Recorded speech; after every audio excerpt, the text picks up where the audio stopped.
Hi. It took me a while to add myself to the screen. Yeah, welcome. Welcome. There are already a few people here. See, hi. So I'm still a bit unused to this new streaming tool, but it has a lot of functions. So you see that I can add your comments here if I am talking or addressing a comment, and I'm also able to add some images as I'm talking. Okay, so it's a little late here in Sweden, in Europe. I don't know where you are in the world, but yeah, if you want to, you can write it in the comments, and yeah, you're very welcome here. And if you're watching afterwards, then welcome to this live. The topic is how to stay calm when the narcissist lies, either in life or in court, because the theme for this week on the channel has been meeting the narcissist in court. Let's see. Hi, Michelle. I am self-representing in court. It's 6 a.m. Australia time. Oh, you're awake. Let's see, very early. Hi, I'm happy that you made it here. Okay, so you're representing yourself in court, or you will be representing yourself. Okay, you have a bit of a different legal system, perhaps, in Australia. And I don't know what kind of court case you will, if it has to do with divorce or custody, or if it has to do with someone having committed something illegal. Family. Let's see. I'm sticking with Michelle's comments here because you said it's family court, so it has to do with visitation and custody of the kids. Yes, and I know that affording a lawyer can be very expensive. When you're representing yourself, I think that I think we will address it a bit later on. I will keep that in mind. I think it is the same principles, really, that we'll speak about. So staying calm and factual and not being triggered is important. I'm not a legal expert, but so I'm just sharing my view on the topic. And if there are, I know that perhaps there are people here who have gone through this. You're very welcome to share if you have any advice for Michelle. So let's see. I'm backing up a bit. Lori Peters. Oh, you're from South Carolina. Welcome. Let's see. And another one on, yeah, it's 5 p.m. in the US. Yes, you're a bit earlier than me. Let's see, Michelle. Yes, definitely. Calm and composed. Yes, I think that's the important thing. Like, even if you have a lawyer, you're still in a way representing yourself, because they are judging what you are presenting, so the evidence, but also they are looking at your credibility. And calm and composed, that's a very good way to summarize it. You got it. You will be able to do it, I'm sure. Okay, so I think that we will get into the topic, and perhaps we will start to talk about. So I wanted to talk about lies, but perhaps we'll talk a bit about other manipulations as well, because it's sort of, I think they go into each other a bit. But and I have prepared for this live, but I've also brought a few books, so because I'm a big reader, so I want to share a bit on this topic. And let's start with this one. Perhaps you've heard about it. It's by Scott Peck, People of the Lie. And Scott Peck is a psychiatrist, and he was also educated in psychodynamic therapy. And he described that when people are doing bad things, when they have a pattern of behaving immoral or doing evil things, then you won't actually see, you will very seldom see the actual bad act or the evil act. But what you will see is all the lies that they're using to cover this up. He wrote about these problems, describing family system with toxic dynamics and people who are acting very narcissistic. He's describing it in different cases that he worked with, and he called these people of the lie. And I think if you have been around narcissists, you have noticed this. They lie a lot. At first, you might want to believe them or take everything they say just as facts. Let's see. I will just remove your comments here, Michelle. That's it. Yeah. But when you start to notice that they're not honest, then, or when you start to become a bit suspicious and questioning them, you will notice that they are lying a lot. And, perhaps I will show you a slide. We can start with that. So let's see here. No, like that. Okay, so why would someone lie?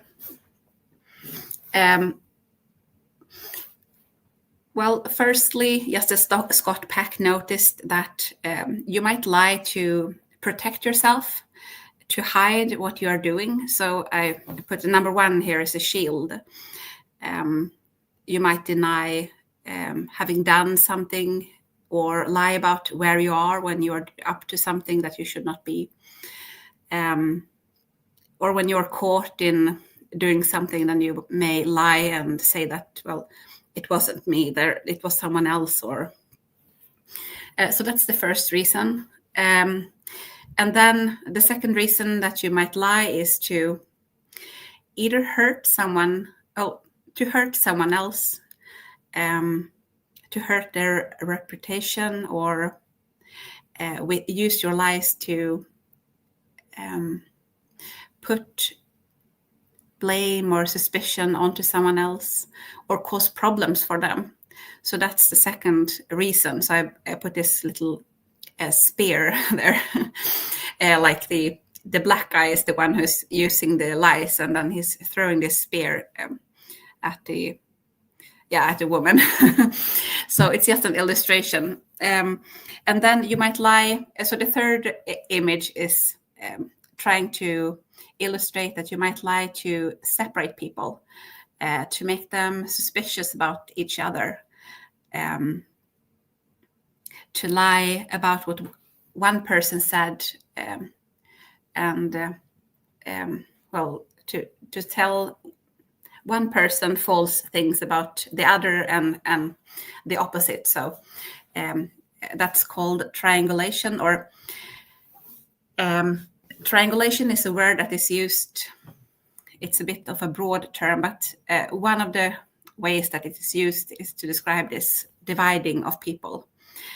And of course, if you are dividing people, then you're also separating people. So you might separate them from their support system or isolate them. And then when they are isolated, you will have more control over them.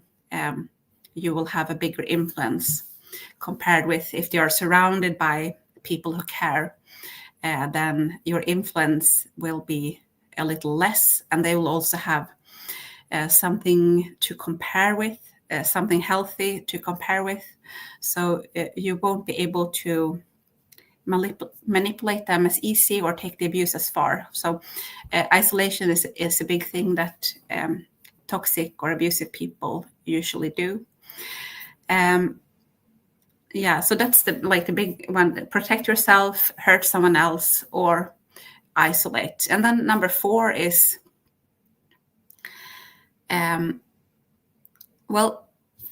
to cause confusion among people. Toxic people like when there is chaos, when there is drama going on. And sometimes I think that they are lying can be a habitual thing. So when you do lie a lot, then it can be very easy to lie even though there is no purpose. So number 4 is illustrating the confusing part, but also the why would you lie about this? There is no purpose. There is no, you didn't achieve anything by lying. So that's number 4. Okay, so let's see. Yeah, I'm back. And of course, when often if you are in a relationship with a toxic person or a narcissist, then you might not get very infuriated when they lie because, you might get a bit irritated when they lie to cover up. But you won't be sure if they are lying about someone else. So often, but when you are getting into a conflict with them and they tell things about you that is not true, or when you're meeting them in court and they are lying, then that can be very, it can cause a lot of emotions. So both anger and a sense of injustice or anxiety. Especially if they're lying about something that is sensitive or something that you feel very strongly about. And it's very hurtful to be connected with the thing that they are saying that you are doing. I have heard about when you're going through a divorce process, then the toxic partner might accuse you of things like being mentally unwell, harming the kids, using some substances or being an alcoholic or things like that. And if you're not prepared for that and suddenly they're lying about you, then of course that can create a lot of strong emotions. And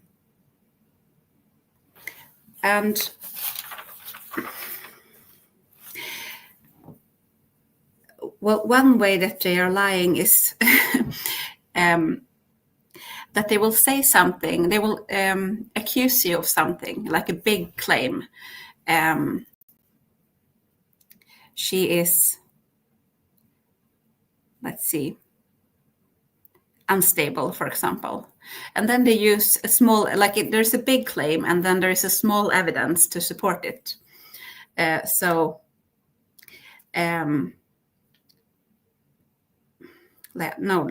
take another example. I will take a few examples from things that I have been through myself in conflicts with narcissistic people. So I was once accused by my sister for being a bully and a manipulator. And she accused me in front of some family members of being a bad person and liking to that I like to bully others and feel superior to them. And the evidence that she used was that one time like several years ago, you once made a joke like on my expense. And I like at first when she mentioned it, I didn't even remember it. But then I said, yeah, well, that was insensitive. I'm sorry. But that was not something that I usually did. So it was a very small evidence. And then she said, well, I once saw that you have a book in your bookshelf and it's about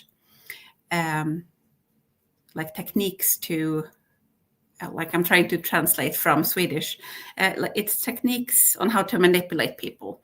And that was true. So I did have such a book because I was interested in reading about those things, but I wasn't using it to, yeah, you get the point. So yeah, I was very, very hurt and upset by this accusation. And I tried to, and this is what they want. So they want you to go into defense mode and get emotional. And especially when you do get emotional, it is very hard to find the right words to defend yourself. So in this case, I became so upset that I started to cry, and I felt so like wrongly accused, and this was not at all my intention. But and then when you do get emotional, it's hard to, as I said, it's hard to argue or defend yourself when you are upset. So making big claims about you, but using some small evidence are things that they do. Or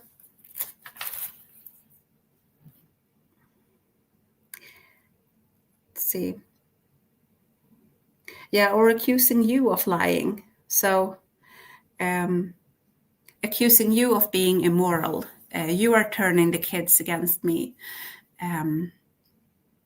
You just want my money. You have always been very selfish. You want to create division, and you did this because you want this. It's also quite common, and perhaps this is something that you might have even experienced during the relationship, where the partner suddenly accuse you of something, and you go into defense mode. So that can also cause, make you go into this emotional state and like lose your composure, lose your balance, and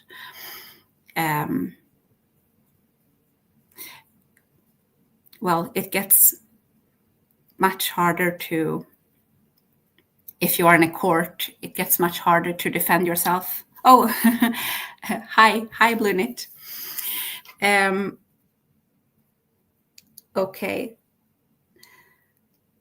But, so let's see. Perhaps we can go into this image, because this is what it's really about. Like when you get triggered from them lying or accusing you of something, or even like triggered by something that they do or say, an insult or something else, your brain doesn't, like, when you get the release of stress hormones, adrenaline and cortisol, then the brain turns off, or the prefrontal cortex, that is the center for higher reasoning, the activity there goes down. So that part of your, like, you lose part of your ability to reason, and also the hippocampus, which is like the memory bank, and you need it to be able to access memories, but also to store memories. So the function in both of these areas goes down when you are when you get angry or afraid or very stressed.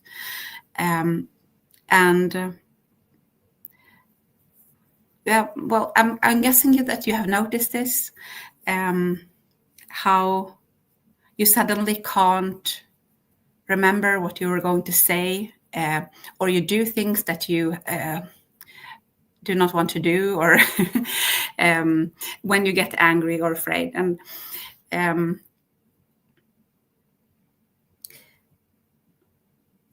And this is also, I think, sometimes they use these techniques to get us off balance, to be able to win an argument or to be able to dominate us. So in a relationship with a toxic person, going into this very emotional states, and then arguing, like they causing an argument, and you have no idea where did this come from, and then you get into defense mode and cry, and generally being off balance. That is something that is beneficial for like if they have a goal of wanting to dominate you, or wanting to just win the argument. This is what they want. So they want to get you into this emotional state.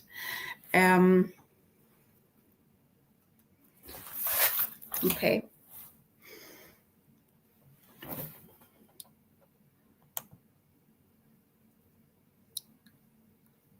So we'll add this one. Okay, so this is a bit similar to the one that I showed you before. They might like to defend themselves and like to deny the truth or blame shift, so put the blame on someone else. But they can also use lies in order to isolate, triangulate, or to manipulate you. They want you to do something, and in order for them to get you to do that, they might say, they might lie so that the facts that you are basing your decision on is they're incorrect. They might lie to cause drama. They might say something that is untrue to get you upset. They might lie to hurt you, or to trigger you. And trigger, as I said, that is when you go into this emotional state. So lying is one of their tools. It can be used for many things. Let's see.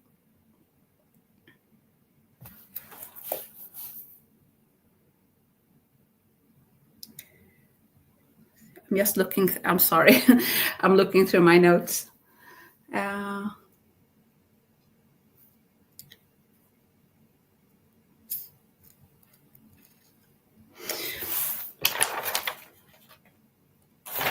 I was trying to be a bit structural, but today I feel like my mind is a bit messy in spite of my preparations.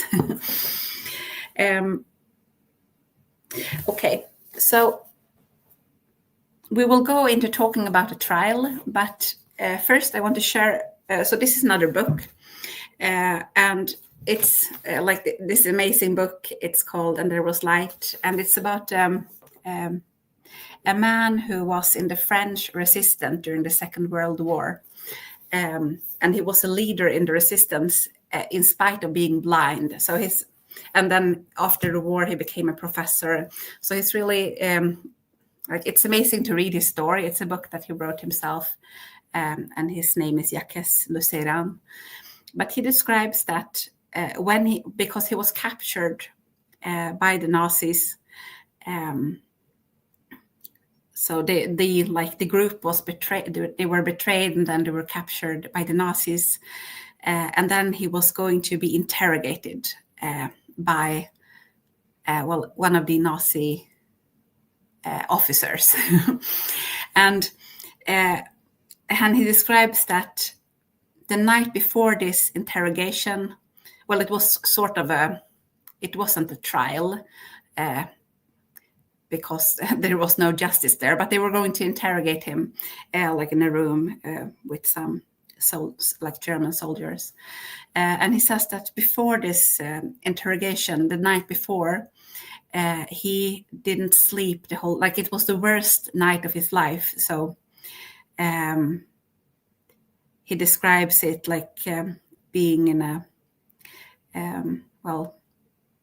he was very worried about what would happen the next day, and at the same time he was trying to think about like, is there any way that I can get out of this, and what do they know?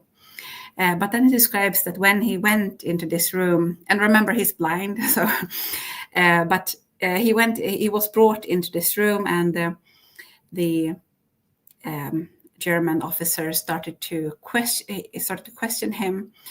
But then Jacques, because he was from France, but he had studied German, and he changed the language to German, and then he asked them, so you have to tell me what I'm charged with. And they started to tell him the charges. And he describes that I was able to focus very clearly about everything that they were saying, and I listened very clearly to be able to know all the facts that they had on me. And then he was able to, at least save his life, so he wasn't executed. And well, this is not very cheerful, like when you're thinking about going to trial against a toxic ex, but it just describes that the importance of being alert and how he was able, like even in that bad situation, he was able to use his intellect and like calm himself down and listen to what they were saying. So he was able to like talk himself out of that situation. Going to trial against a narcissist can be very stressful. I was such a trial myself this Friday, so like now 7 days ago. I was very, very stressed the night before. I barely slept, but then I was able to. So I was actually very proud with myself afterwards, because I was able to stay calm and calm and composed and focused, and I was able to say all the important points that I wanted to get across. And I was able to stay out of getting into one of these emotional states. So let's see. I will add this. So how can you avoid then being very triggered or angry or sad? First of all, expect it. So expect that they will behave badly. Expect that they will hit you under the belt, and that they will lie and say perhaps something really horrible about you. Because if you are mentally prepared for that, they might say anything, like they might accuse you of something really, really low or horrible, then there will be no shock factor. So it's much easier to stay calm if you have expected it before. And then prepare your response. So depending on where you will interact with this person, if you know that you will be in the same room or in the same gathering as a toxic person who uses manipulative techniques, and perhaps a person who have managed to trigger you before, then it's good to prepare your response. So if they say something nasty or if they lie about you, then even if you get triggered, if you have prepared what you will say, just something short. So that is not true, or depending on what they say. So something that is short and that ends the conversation. And detach. So And this is, of course, a process to detach from someone. When you're in these relationships, you often become very closely attached through the trauma bond, where you are used, or your emotions are sort of regulated by them when they are withdrawing or going cold and so on. Then you get this anxiety response. And when they are nice or calm, then you feel relaxed or relieved. So when you are in that sort of state, it's even harder to not be triggered by how they are behaving. But yeah, try to detach, try to not think about, like when I went into trial against my ex-husband, I sort of pretended that, he's just like this evil hologram that like he's not there really. So I try to not think too much about him or be aware of the fact that he was there. So try to detach your emotions from them. And sometimes it can even help to visualize, visualize that you have this protection around yourself, or that you are like standing in this protective light, and that they cannot, like anything they do cannot affect you. It is like deflected by this barrier. Something that will help you to get less affected by anything that they do, get less emotionally triggered. And then try to calm your body.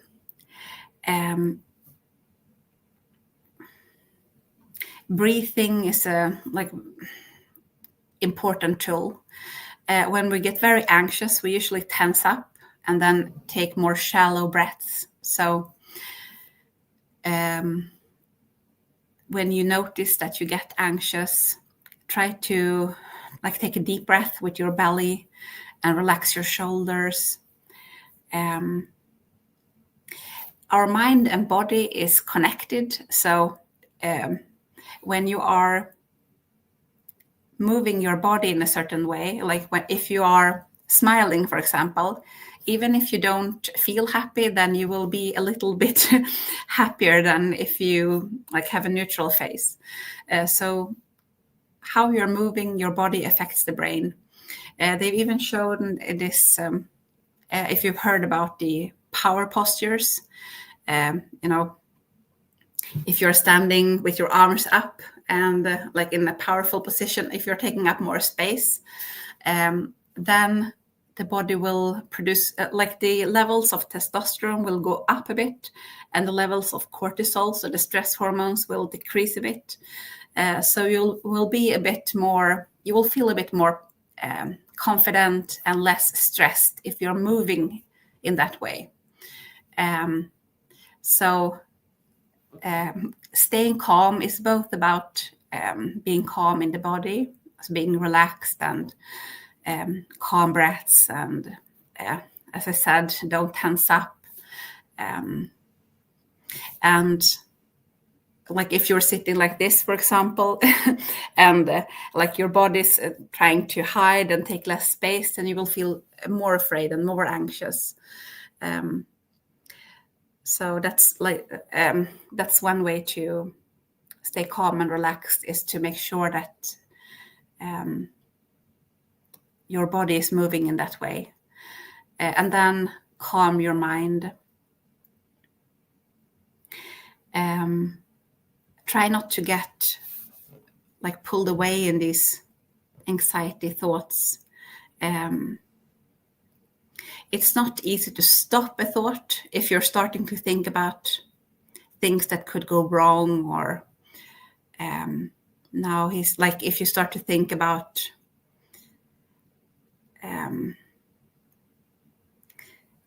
something that feels like something that provokes anxiety. It's not very effective to try to stop it, but instead shift the thought. So have something prepared that you can think about, like, I am just speaking the truth. I have done nothing wrong. Things will be fine after this is over. Then I will leave here and I will do this, like prepare something afterward. So I had planned something after the trial or the day after, something to look forward to. So like, this is hard, it will be hard, but this evening it will be over. Try to think about things that make you feel calm. Don't let your thoughts run away with all these anxiety-provoking thoughts, and you will get anxious. And then I wrote, remove yourself if necessary. So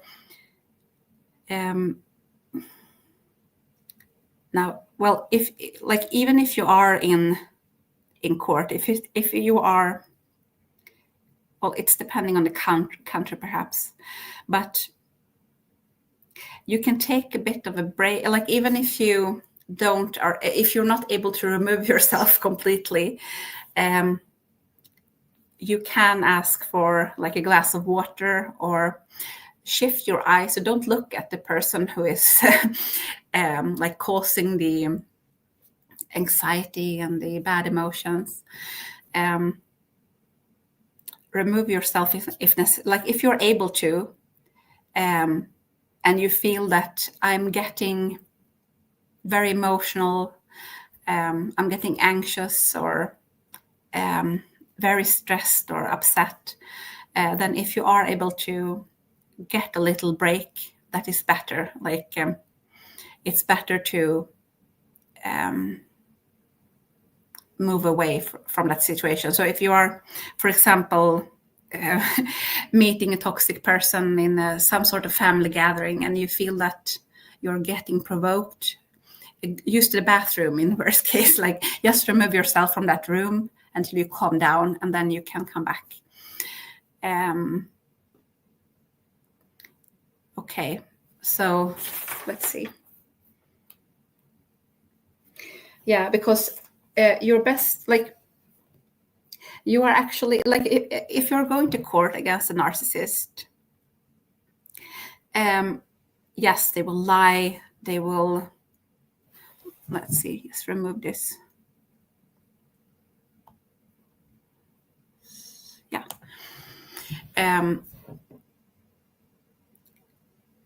But they have a lot of gaps in their, like, even if they're telling a story, there will be gaps there. And when we're talking about the evidences or the facts, then it is likely that those are in your favor. So just stay calm.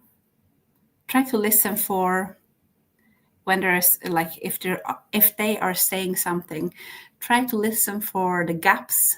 Try to use your mind. Like, if you're, it's sort of like you're going to an exam. I don't know if you've been to these oral exams, when the professor or teacher is asking you questions, and you have to sort of be on your toes a bit to be able to answer them. So you want to, I'm jumping a bit back and forth, but when you are in court, you want to be able to use your mind, listen to what you're saying, think about if you have anything factual to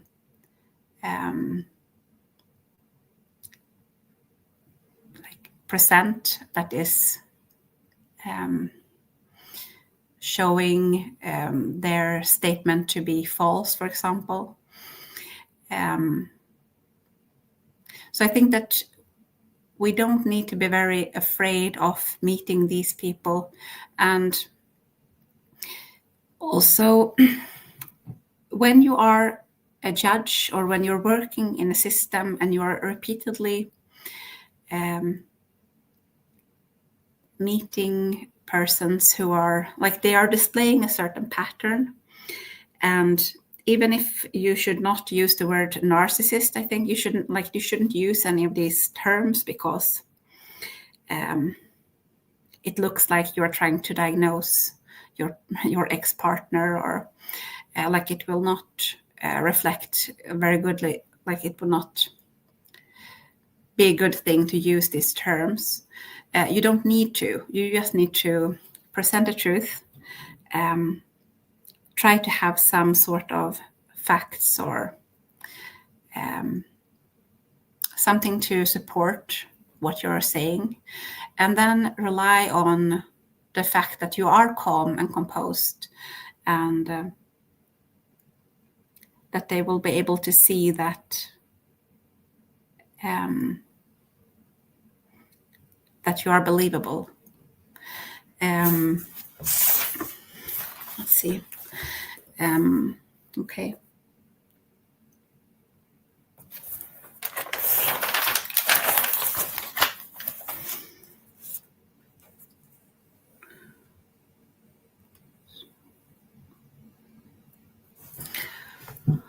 Okay.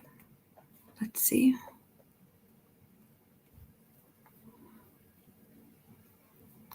Okay, let's talk about this one. So your defense against getting triggered or getting upset and getting your brain into this low functioning mode is, well, primary your mind, which I have symbolized by these sort of the wheels, by trying to, so when you have become very angry or very stressed or very upset, then it's much harder to calm your system down. But when you feel that you're on your way to getting triggered and getting upset, you can try to shift those thoughts into thoughts that are more calming. You might have some mantra or some prayer or something that you repeat that calms your mind. And then the second way to stay calm is through your body. So as I said, the breathing, trying to release the tension, trying to relax your body. And then another book. This is a Swedish one, but it has been quite popular. It's the Body Keeps the Score by Basil van der Kolk. And he also worked with trauma survivors, but these were war veterans, and but they had complex post-traumatic stress. So he's writing about these dynamics, and he says that especially if you have CPTSD, then it is very easy to get triggered, and your stress system is like it more easily gets triggered and go into this high stress mode. And he mentions 3 ways to try to stop this reaction. So it's the mind, the thoughts that you are thinking, and then it's the body. So trying to calm the body. And then he also talks about different types of medication, but that's sort of the last resort. So if you're feeling so triggered and anxious, then there are, like you can speak with your doctor. And I know that some people use something, especially when they're going to a trial, something to get them a bit calmer if they are very, very nervous and anxious. Let's see. Okay, but yes, so being around these people, I mean, it is stressful in, even if they're acting nicely, I think that it causes us to be a bit tense and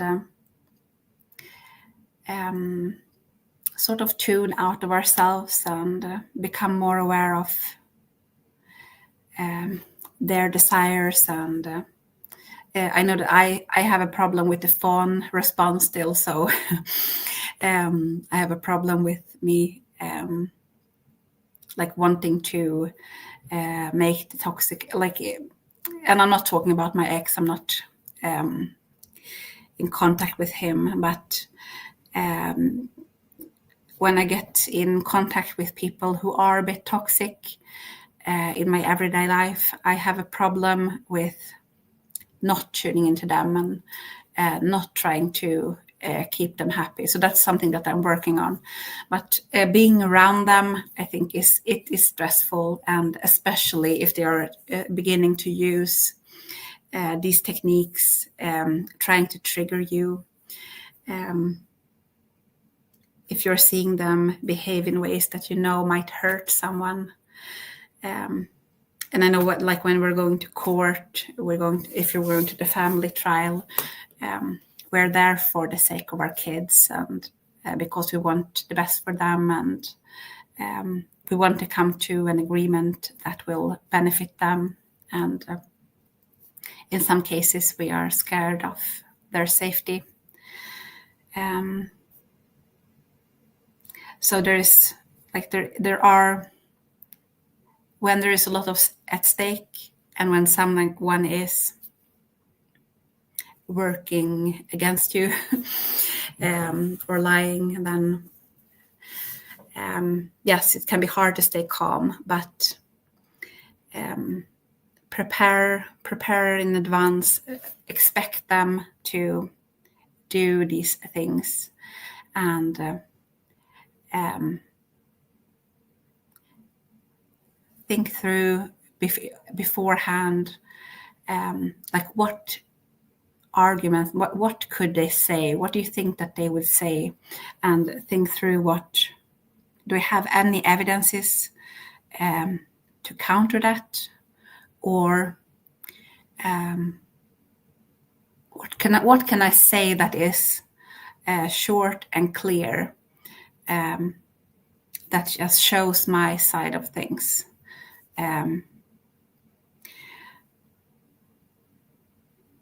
And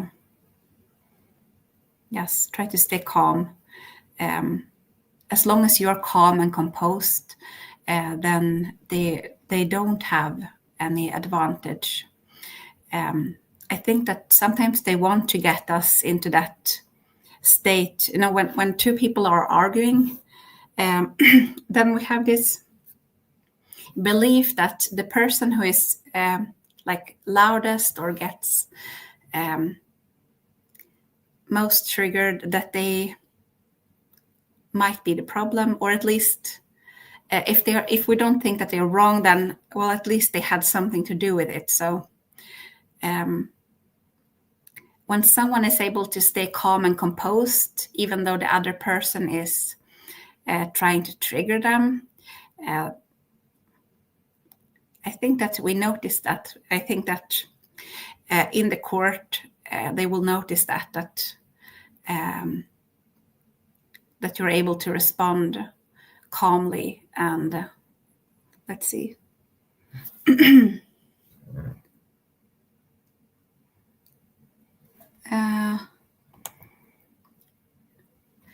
Reishi, resveratrol, ashwagandha are good. Ashwagandha I know, so it's like a root that is supposed to calm your nerves a bit. Reishi, resveratrol, I don't know what those are. Let's see.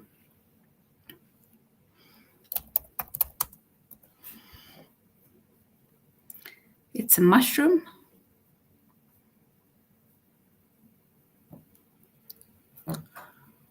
Okay. I have to check. Resveratrol.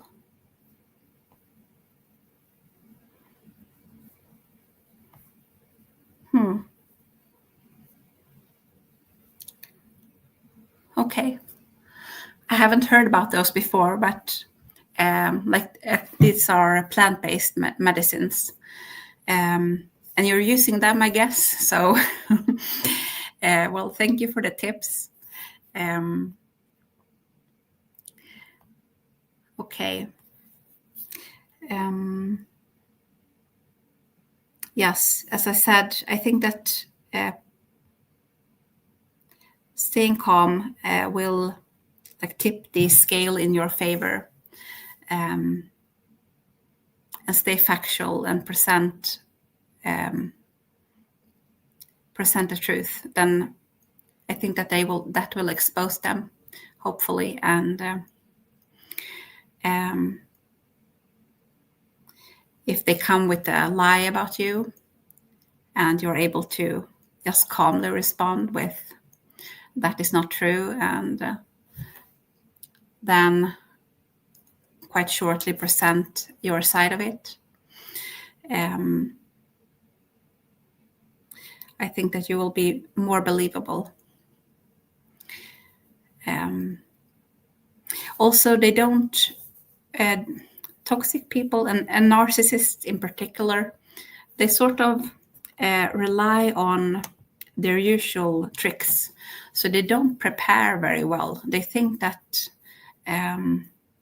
they have perhaps a plan that they think would work, but they don't have a plan B. So if their plan is to trigger you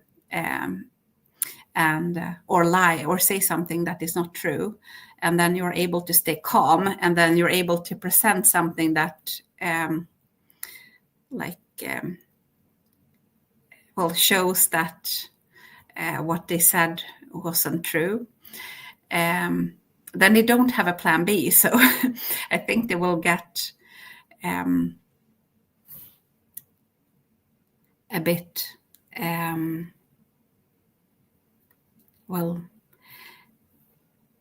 they will get a bit shaky when that happens, because they usually are quite confident, and especially if they have been used to in the relationship, they were used to it working. And if you have educated yourself and understood a bit and prepared, they're not used to meeting you. They're not used to interacting with you when you are beginning to grow into the the free you, the person who is free of them. And when you're not living with them, you don't have to be scared of you no longer have to keep them in a good mood. So yes, when it doesn't work, or when you are presenting a different version, when you are standing your ground, then that will probably annoy them a lot, but they are no longer your problem. So when they get annoyed or angry, even though that might trigger some fear, remember that it's no longer your problem. So I can share a bit about my trial. So as I said, I was nervous when I went there, but then I was able to calm down, and I was able to listen so I tried to listen and keep my mind. I tried to think about all the things that I heard, any evidence that they presented. And I also realized what they were going to present as because my trial was about stalking.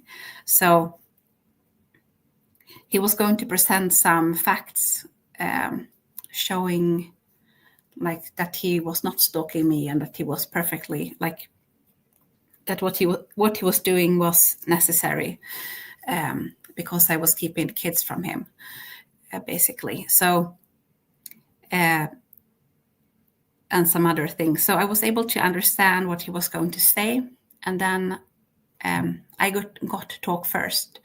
So before it was even his turn, I already was able to present my side of the story, and I was careful to mention things that would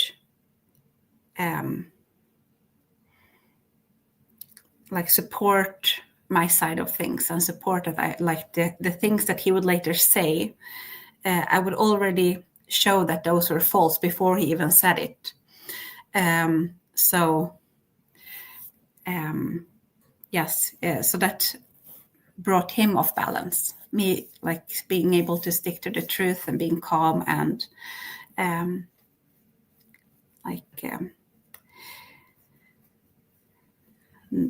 destroying his plan.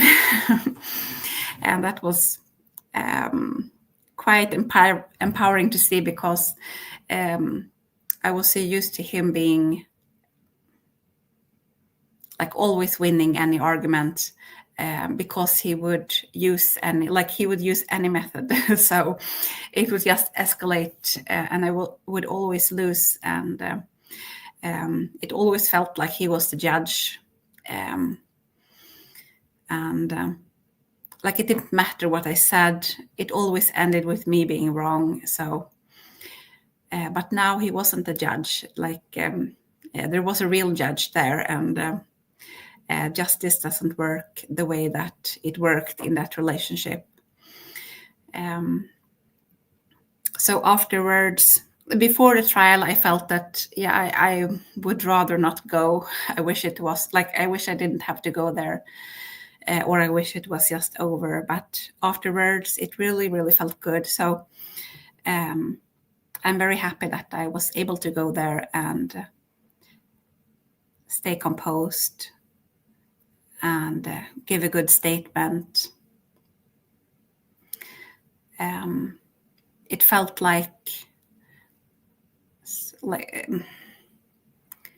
I was able to turn around that dynamic where it always ended with me being humiliated and feeling small and feeling like my side of things were never heard.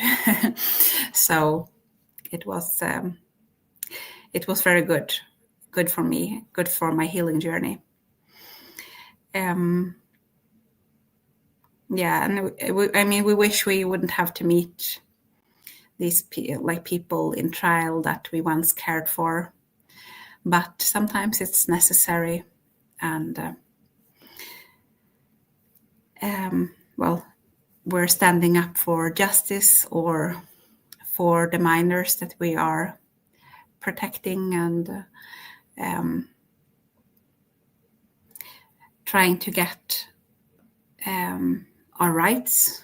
Perhaps sometimes the issue is division of property.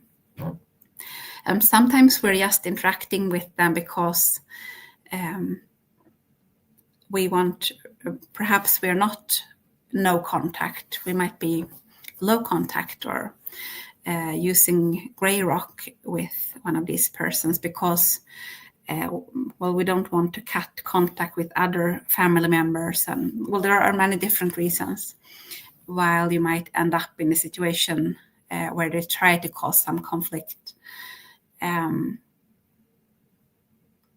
then you're just standing up for your right to choose, and for your right to still choose to be part of that family, or be at that gathering.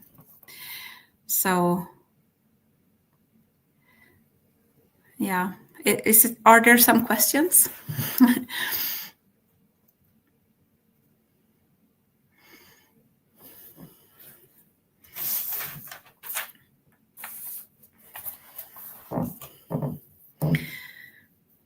It's getting late here in Sweden. It's like now it's midnight.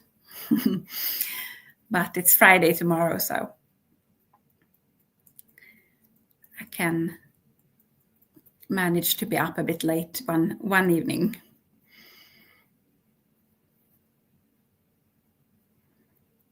you have some experience perhaps of having a hard time staying calm when a narcissist or toxic person is lying about you or trying to cause a conflict.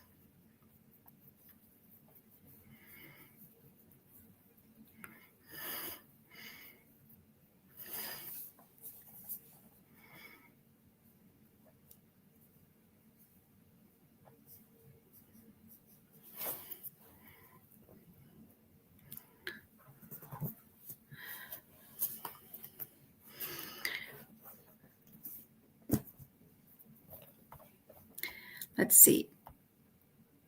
Lori, yes, reactive abuse. When you get so frustrated because they are repeatedly treating you poorly that you do something back that you wouldn't have done if you haven't been, like if you were not that triggered. Yes, I know that many survivors have experienced this. Might get so frustrated, angry, sad, that we say things, or even I know that I once thubbed my ex-husband on the chest. That was reactive abuse. I don't think he was very hurt, but he claimed that it hurt him for weeks. So he was in pain for weeks, and it was my fault.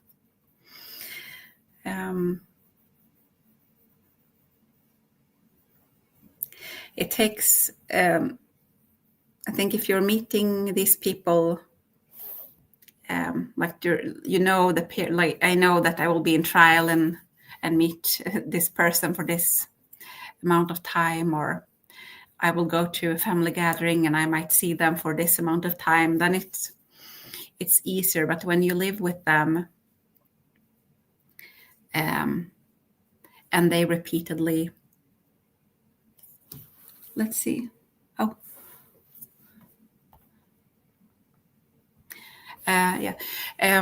So I'm trying to keep an eye on the live chat as well, but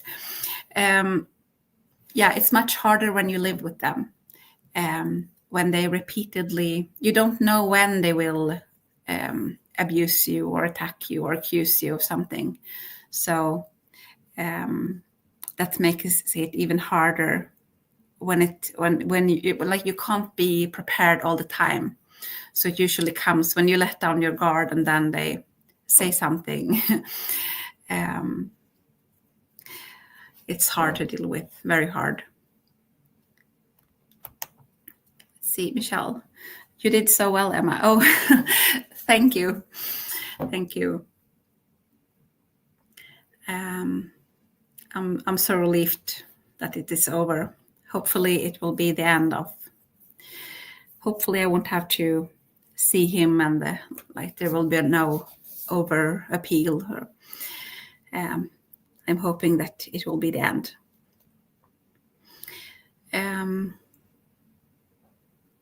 Okay, so today I was a bit all over the place, but I'm very happy that you came and listened. I know that there are some women here in the community. Let's see. Yeah, I will take those comments soon. I know that there are some women in the community that will go to trial very soon and that are thinking about these things. So I'm hoping that they were able to get some tips from this live. Let's see. Michelle, I can't believe there's people like this following the same playbook all over the world. Yes, it's almost like discovering that Santa is real. So yes, a very weird thing, discovering that people behave like this and that they are following the same pattern, and that it is not spoken about. Like now it is becoming a popular topic, and that is good. But yes, it's something that you won't believe until you see it. And I wonder about, like, why do they all do the same? My theory is that, like, that's the lowest common denominator. So when you leave, like when you are no longer following the moral codes, and when you are not attached, like when you are not looking for love and connection, you're looking for people to take advantage of, then there's not many ways that, like, the ways that they are using are the ways that you do that. Like there is no, if you think about it, how would you fool someone? Well, you try to make them believe that you really love them. And how do you do that? Well, you say nice things, and you show them that you are quite similar to them, and like the way the methods that they are using, that is just the way that you are behaving if you don't care that you're hurting people and just taking advantage of them, I think. But it's very sad. There's a lot of people getting affected by this. Let's see. Lori. Yes, I always felt off balance because I don't think the same way as the narcissist. Yes. You're trying to treat them. You're trying to love them. Trying to connect, trying to explain your side of things so that they will understand. You're trying to help them perhaps when they are saying that they need your understanding and empathy, and they need you to be patient, and they need your help. You want to believe them, like before you understand that, yes, this is real. People, like there are people who act like this, and they may even be in a relationship with us. You assume that they are like you. I assumed that, and I thought, well, if I would ever act like that, I must I must really be in a bad place mentally to be able to act like that. So I pitied him a lot and tried to understand him, and it is a process to be able to come to a place when you accept that they are manipulating you, and it is an act. They're trying to use you.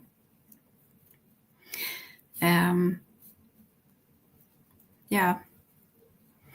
And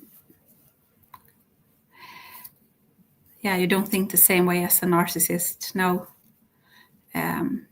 You can't predict what they will do, and it feels very confusing before you know, before you can see the pattern.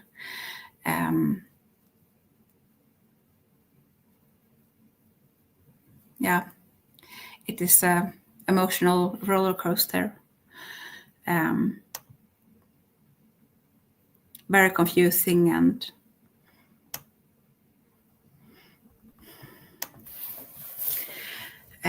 very hard to go through.